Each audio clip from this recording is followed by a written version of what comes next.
Good morning! So we are Group 1. So we are here for today para pag-usapan natin kung ano ba yung mga pinagdadaanan ng ating mga PWD dito sa Pilipinas. So first, I'm Abby Aguba. Rovic Ian. Edel Castañeda. I'm Levi. I'm Michael Baracchio. Arley Balaba. And I'm Dilus Corpus. So we are Group 1 again and yun nga, we are gonna talk about the PWD here in the Philippines. So ano nga ba yung mga nakikita namin about sa pinagdadaanan nila, experiences nila in everyday life? So sa tingin nyo kayo, paano nyo i-define yung PWD na meron tayo dito sa Pilipinas? Yung mga person with disabilities. Ikaw, Robin. For me, PWD is an independent person. Sabihin man natin na they are the person without disability. May mga bagay na walang kakayanan na hindi nila kayang gawin. But for them, hindi yun hadlang para sa kanila para hindi magawa yung mga bagay na yun. They take maski may disability sila, they take advantage. They are strong. So believe ako sa kanila kasi sobrang lakas ng loob nila na kahit ganun nga is ginagawa nila lahat ng paraan, especially in terms of working. Hindi ako masyadong na-associate sa mga may PWD kasi maski sa family din namin, wala akong maisip na may disability.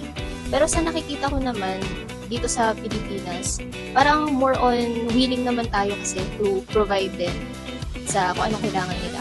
Kumbaga may mga adjustments tayong ginagawa. Kasi hindi naman natin pwedeng yung fact na walang mali sa kanila. Kasi iniisip ko yung social lenses na sinasabi ni Sir Nick nung nagde-lesson tayo.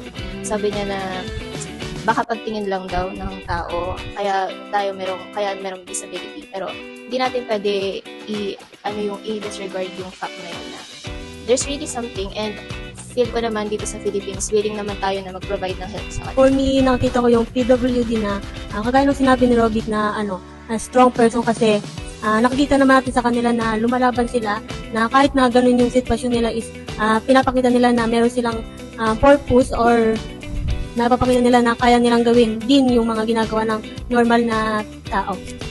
For me, first as a nursing student, we define PWD as someone that has a long-term physical, motor, and mental disability or impairment.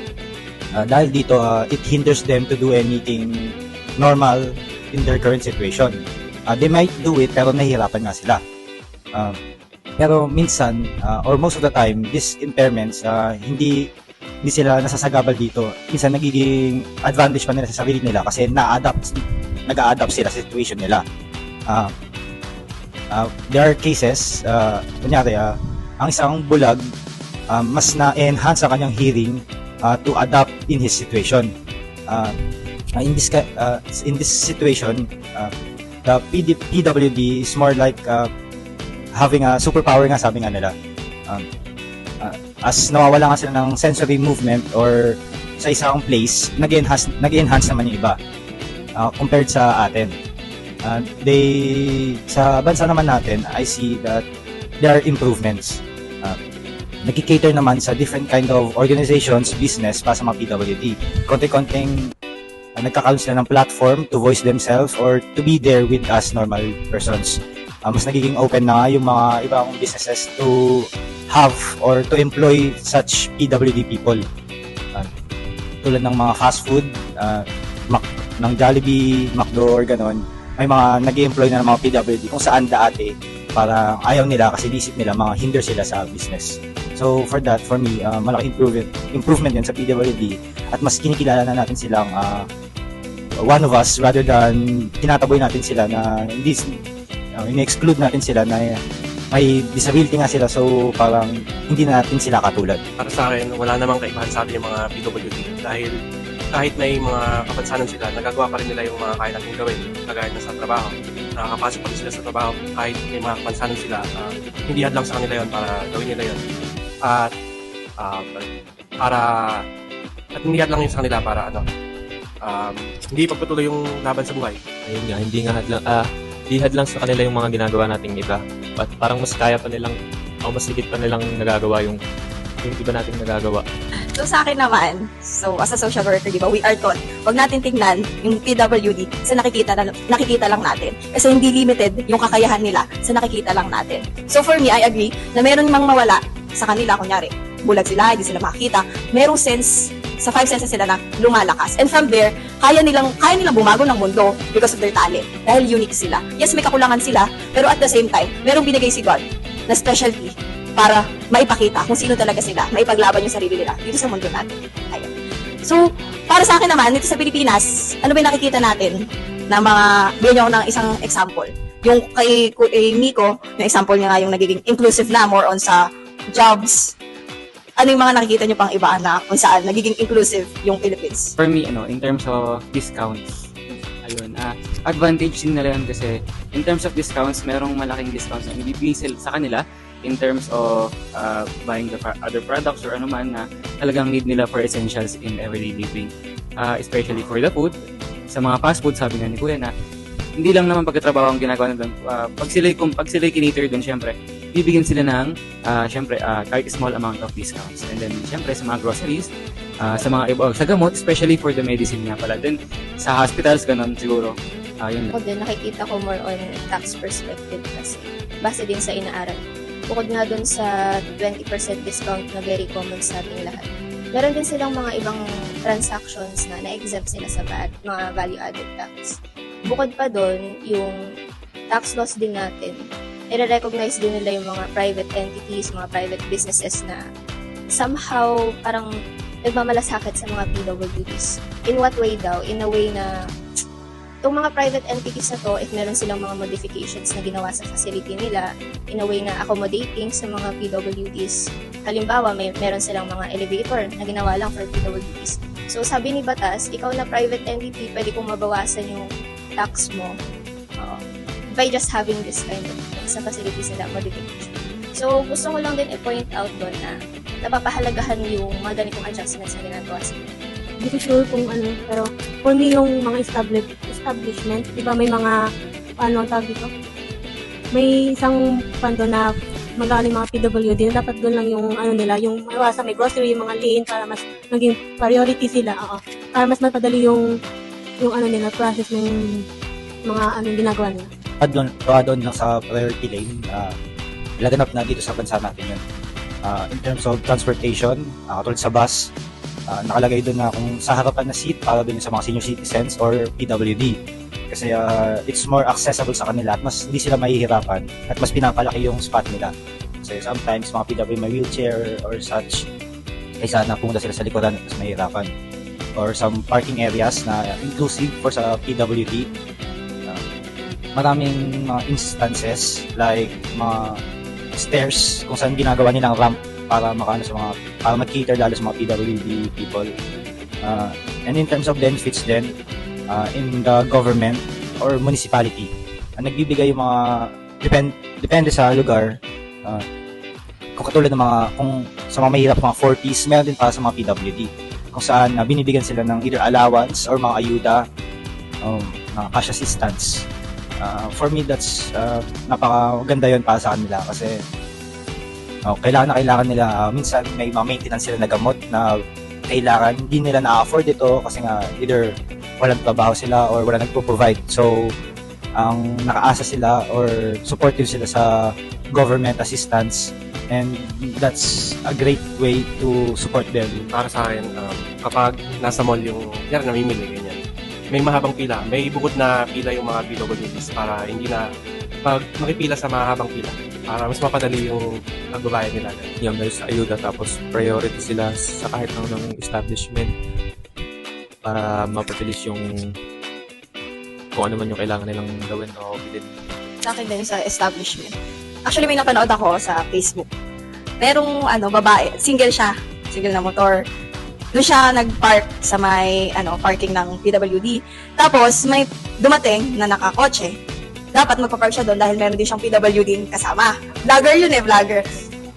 Tapos yun, yung naka-car, ang matanda tapos naka-wheelchair na. So ang reklamo naman ng lalaki, siya yung andon. Tapos etong si babae na nakamotor, naka-single, naglabas siya ng PWD card, yung pinakita sa guard kasi kinonfront din siya nung guard na, ma'am, hindi po dito yung paradahan ng motor. Tapos, yun nga, sabi niya, PWD siya, in-insist niya. So, from there, nakita ko na, ano ba yung ano niya, ano yung nakita, ano yung PWD? Oo, ganun yung ano niya. Kasi, hindi mo, para siyang normal na tao. Oo. Tapos para kasi akala nila, normal lang siya na tao na pasaway na kahit hindi naman talaga doon yung paradahan, eh, doon siya pumaparada. So, from there, nakita ko na, dapat nga, hindi natin sila tinitingnan. And then, mapapatupad din talaga yung mga sa government natin na, yung mga law na ginawa ng government natin, specifically para sa parking nga, sa establishment, sa mga establishment, pati na din yung sa transportation, yung sa lane, kapag bibili ka ng mga, yan, mag-grocery ka, bibili ka ng gamot, then, etc. Yung, dati, last year ata, meron ako nakita sa Starbucks na customer sila. So, sa isang table, puro sila mga people, mga hindi nakakapagsalita. So, masasabi ko na adaptable na rin talaga tayo sa mga ganitong sitwasyon. In a way na, merong isang crew ng Starbucks doon na, oo, siya yung nag-entertain talaga, marunong siya mag-sign language. So, Din, maganda din. Ayun, sa social work, ano yung tinuturo sa atin? Yung sign language para, kasi mag-cater kami ng iba't ibang client in the near future.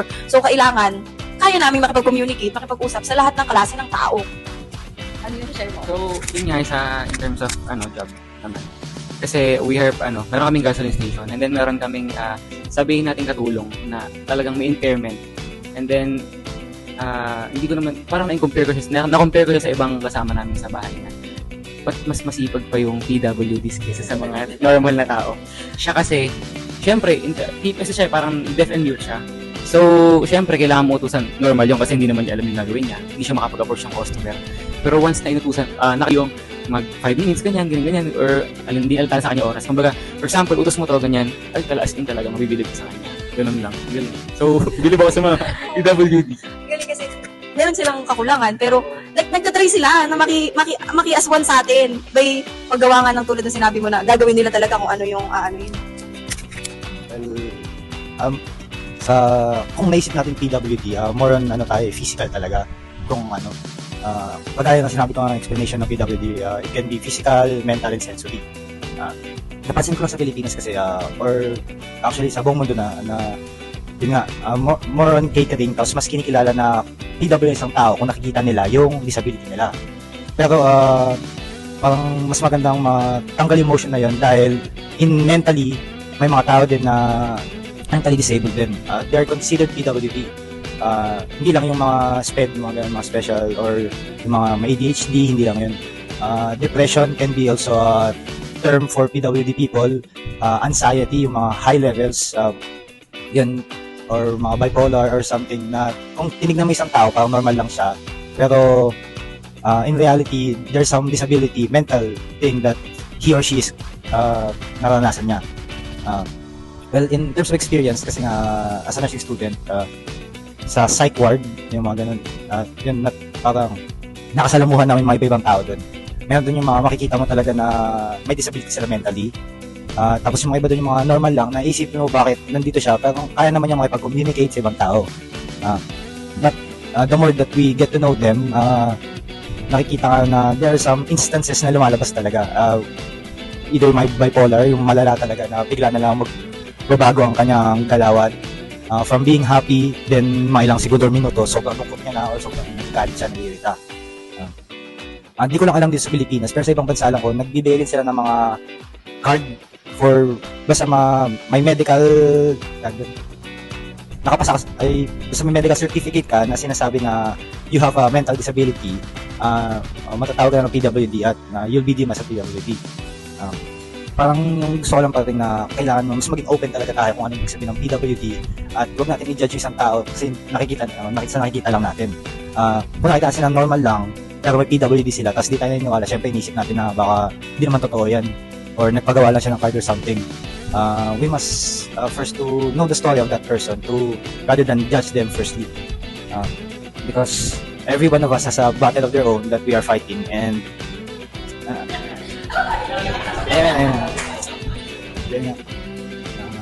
Yan naman mas nag-a-adapt nga sila at mas kinakaya nila yung mga sabihin nilang bagay at sinusubukan din nila makipagsalamuha pa sa atin. So that for me is to be inspirable for me. Ayun, papasok yun sa lenses na tinuro ni Sir. Saang lenses? Saan? Saang lenses? Yung sinabi niya na gano'n, kung paano natin tignan. Sa social, ayun, social, di ba? Nasa mindset kasi ng tao yan. Kaya, ayun, as a future social worker, we are tasked. Not social worker. Not social worker. Lahat tayo, dapat i-educate natin yung mga kapwa natin na, uy, hindi lang sila ganyan, hindi lang porket pilay sila, yan na sila. Dahil meron pa silang ibang pinagdadaanan. Ito yung sabi niyo 'di ba, hindi lang sa physical na kanyo nakikita yung PWD, and then hindi lang din sa utak. Alam mo kung saan? Sa mata. Kasi si Patrick, 'di ba? Naalala ko si Patrick, may classmate kasi kami na sobrang taas ang grado niya, it's either 500 tsaka 600. So kapal ng salamin niya, grabe, astigmatism talaga. Then nagulat ako, sabi niya sa akin, gamit dorm kasi ako sumahan kita mag-grocery, sabi niya ganun. Dadala yung booklet ko, sabi niya, bakit ka ako? PWD ako, sabi niya sa akin. Hindi ko rin alam eh. So pinakita niya sa akin na PWD, astigmatism, sobrang taas ang grado niya. So yun, nagulat ako, hindi lang sa mental, hindi lang sa physical nakikita, kundi sa mata rin, ganun. Kumbaga madaming terms for PWD kasi, no? Alam niyo ba, sa seminar na, yung first year, tulad ng mga seminar na inatanda natin, sa social work, may speaker kami, PWD speaker namin. At polio siya yung paa niya shorten, oo, maliit yung... Di ba yan? Basta may tawag dun sa... Oo. Tapos, ayaw pala nilang tinatawag sila na PWD. Gusto nila i-acknowledge ng buo yung meaning ng PWD na yun, which is person with disabilities. Dahil, importante sa kanila yun. Of course, tulad natin, pag tinawag tayo ng kung ano-ano, di ba, nakakababa sa atin. Yun pala yung nakakababa sa kanila pag in-acknowledge mo lang sila as PWD. Kasi nga, hindi lang talaga sila PWD. So, we need to acknowledge every part of them. Yun. Ayun. Naging issue din yung term na disability tsaka person with disability tsaka person with Ano sa mga ina? Parang may basta parang impairment, parang impairment. Yun ba? Tama? Hindi ba? Yun. So, sa mga balik tayo sa lenses kung nakikinig kayo kay Sir. Sa inyo, ano ba, bukod dun sa ako doon ako sa social and human rights. Kasi nasa atin yun kung paano natin sila tignan. Kung pangit ba yung tingin natin sa kanila, kung hanggang dyan lang ba yung tingin natin sa kanila, hanggang doon na lang talaga yun, hindi natin makikita yung bright side sa kanila. Pagdating naman sa human rights, di ba? The day na pinanganak tayo, we have the inherent worth and dignity, which is, kailangan nating i-respect lahat. Kahit ano ka man, kung may disability ka man, may kakulangan ka man, kailangan mo silang i-respect dahil Diyos nga, nire-respeto tayo, ano bang karapatan natin, di ba? Nakapakan yung rights. Kasi, in terms of right kasi, di ba sabi mo nga, pagkapanganak mo may rights ka na, syempre. Natapakan yun in terms of kung paano tignan ng isang tao ang isang PWD. Kasi, pero makaramihan kasi sa atin, ayaw nilang tinatawag silang PWD or ayaw nila na na-feel nila na may impairment sila sa katawan nila, gano'n. Kumbaga, gusto nila ituring sila as a normal person. Gano'n. Kayo. Sa akin lang, more on na-intrigue talaga ako sa social lens, charitable, tapos medical din. In terms of social, yung sa pagtingin nga natin, kung sinabing PWD, inisip natin talaga na may disability na sila, impairment, na hindi nila kaya gumawa ng mga normal bagay na kaya natin gawin. Pero nakakalimutan natin na may yung mga PWD na to, ginagawa nila makakaya nila to inspire people. May mga sikat na PWD, katulad ni Stephen Hawking, isa sa mga pinakamatalinong tao sa buong mundo. Tapos si Nick Vucevic yata yan. Sino?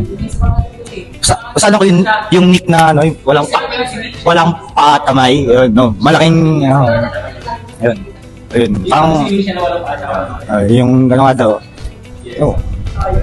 Yun, sibukan daw niya mag-suicide sa swimming pool na pangbata dati, di ba? Kasi yun yung parang nararamdaman niya dati na ni-exclude siya. Parang palagi na lang siyang pinagbibigyan daw or hindi siya tinuturing na kapantay na ibang tao. Ay nga, PWD sila. Parang yung pity na yun na nararamdaman kasi nila. Parang sabihin na natin na naging tayo, parang generous tayo sa kanila kasi inisip natin na hindi nila kaya. Pero nakakalimutan natin kung anong tunay na nararamdaman nila. Yan, nanlilit sila sa sarili nila. Sinabi nga niya na isa sa mga magandang paraan ng mga tulong sa kanila rather than na tingnan sila sa maliit na paraan na kailangan tulungan sila palagi, i-cater sila palagi, mas nakakagaan loob sa kanila na i-treat na lang sila na as normal. Na acknowledge natin yung kanilang disability but at the same time, treat them as a same person na parang walang disability. Communicate with them and such. Kasi nga mas na umaapaw yung charitable lenses natin. sa society. Tumulong tayo. Oo. Kasi kaya naman din wala approach tayo. kaya nga, parang parang may napag-aaralan kami dyan tungkol sa altruism, yung ano ng mga tao, parang innate feeling to help those who are in need. But we are blinded to see that we are not helping for their sake, but we are helping for our sake. Parang tumutulong lang tayo kasi inisip natin na eto mas maganda to eh. Alam ko nakakatulong ako. Hindi natin inisip na kung ano talaga ang nararamdaman nila. Na mas gusto lang nila to be included rather than to have these benefits or such. Yun. In terms of ano naman, social naman siya. Social media, ganyan. Ang daming vlogger na ginagamit ang mga PWDs in terms of contents.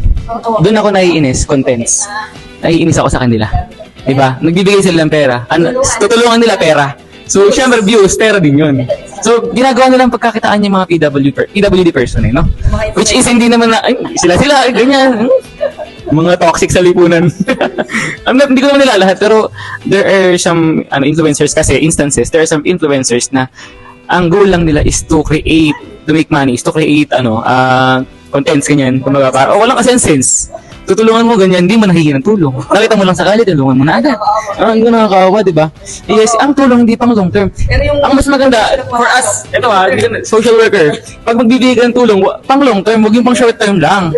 Diba? Hindi, ganyan. Kumbaga, hindi, bibigyan mo sila ng tulong, dapat yung tulong na yun, dadalhin nila habang buhay. Ganon. For example, bibigyan mo ng pera, yung pera, wawalisin nila. Bigyan mo siya ng trabaho na kayang-kaya niyang gawin. In terms, para meron siyang pagkakakitaan or perang pagkukunan. Taas muna kung kailangan Yun, ganon. Oh, yun tama, yun yung tama. Okay, hindi naman Ayun yan, hindi mo tutulong ako pa. So, yes, disrespectful din naman para sa kanila. I agree kasi makakita lang tayo ng pulubi, tinutulungan na ating agad ng mga Pilipino. What more, pag nakakita tayo ng mga taong, alam nyo, nagbabike lang sila na, yung kamay lang, maawa ka agad pag ganun, di ba? Hindi mo na tulong. Ayun, di ba parang, okay naman magiging mabait tayo, pero titignan din natin kung paano natin sila tutulungan na talagang makakatulong sa kanila. Naalala lang ako sa ganyan. Kaya umapa ko yung charitable natin. Naranasan ko sa Manila kasi doon talaga ako dati. Na yung laganap yung mga sa jeep, biglang aangkas na may either kakanta sila or magbibigay ng sobre. Yun. Bad daw. Doon either bulag sila, may putol yung pangin, ganun. Nagkaroon ng mga cases na ganyan na kung saan pinapwersa talaga nila na magkaroon ng disability yung mga tao na nagpapanggap na lang. Nabalita yan dati, alam ko kung saan hindi sa kanila talaga yung nakukuha nila yung mga hindi sa kanila talaga hindi sila yung benefit sa mga nakukuha nilang pera. Kung saan may parang isang tao or may kukuha. May mga share lang sila na ganun. So minsan yung mga ibang tao, lalo na yung mga kunyari sabi mga pinapatapon daw doon sa lugar na to. Either pinipilayan talaga yung iba doon, binubulag pa nga para lang talaga maging PWD sila. Parang mas maawa talaga yung mga tao sa kanila at mas mataas ang chance ang bigyan sila. Yung nga katulad na sa social media, yung parang in-exploit sila masyado. Para sana there's a difference between awareness tapos actual exploitation. Maganda na may social media tayo na kung saan mas open na sa mga maraming tao kung ano yung mga parang experience ng mga PWD at kung sino sila. Iba-ibang klase ng PWD. Tinutulungan nga sila, maganda nga yun. Pero parang may thin line doon na nagiging exploitation na mas nag-benefit na yung mismong influencer rather than tinutulungan talaga nila. May napanood ako tungkol kay Mr. Beast ba yun, yung tinulungan niya yung mga ilang taong bulag. Yun, parang isa rin para sa akin na para ng more awareness tapos help. Na ang blindness, hindi lang, kung sabing bulag ang isang tao, hindi lang yung pure black na nakikita. May iba-ibang klase ng blindness, meron yung cataract, meron diabetes na yung mellitus, mga ganun. Yun yung mga curable blindness na kung saan gumawa siya ng paraan para matulungan lahat ng mga taong may disability na ganun at kinure sila. For me, yun yung mga magandang benefit ng social media para sa mga taong PWD. Ayun. Ngayon, para pagsamasamahin natin nung nalaman natin. Sa tingin nyo, sa mga nalaman nyo sa isa't isa, paano nyo may empower ang isang PWD? Ito ba? As a future social worker. Paano nga ba? So, yung sabi ko nga kanina, give them health. But yung health na yun is sure for long term. Kasi there are instances na may help na pang short term tsaka long term. But we make sure sana kung magbibigay tayo ng tulong sa kanila is yung pang long term. And then, syempre in terms of giving tulong sa kanila, syempre yung hindi matapakan yung ego nila na tinutulungan natin sila kasi ganito sila, kasi ganyan wala silang kakayanan. Ipakita natin sa kanila or iparamdam natin sa kanila na tumutulong tayo na hindi yung side na titingnan natin na may disability sila. Kumbaga, tutulong tayo yung gusto nating makabuti yung buhay nila for long term. Yun lang. Ako, teacher ko sila. Hindi, joke. Siguro, to treat them the same way kung paano yung mga normal person. Natutunan ko yun ngayon. Kasi ako din, parang katulad ng mga sinasabi niyo, kapag merong gustong tulungan, parang ang initiate ko ng pagkulang talaga. Hindi naman. I mean, kung pwede tulungan, tutulungan. Kaya lang yun nga, natutunan ko din na hindi naman pala dapat sa lahat ng pagkakataon ganun. Kasi disabled man sila, still capable pa rin naman sila to do yung mga bagay na ginagawa nila sa araw-araw. Yun nga lang, sa sarili nilang paraan. So siguro just to appreciate that, yun. And gusto ko lang din i-add na people with disability are as unique as anyone else. And we should focus more on their abilities, their own strength, and individual capacities or qualities rather than making assumptions about their disabilities.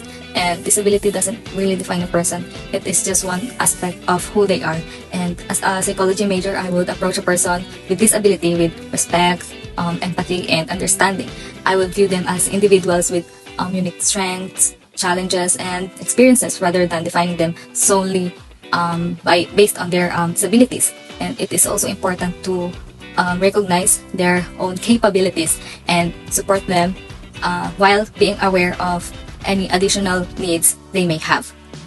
And also, when we encounter a person with a disability, we should treat them with the same respect and consideration we would give to anyone else. And if they need any assistance, ask how you can help rather than assuming, and be mindful of accessibility needs, and we must be willing to accommodate when possible. Most importantly, interact with them in a way that emphasizes their abilities rather than their disabilities. And lastly, we should start breaking the stigma around people with disability by promoting inclusivity and embracing diversity. We can break down barriers and create a more equitable and compassionate world for everyone.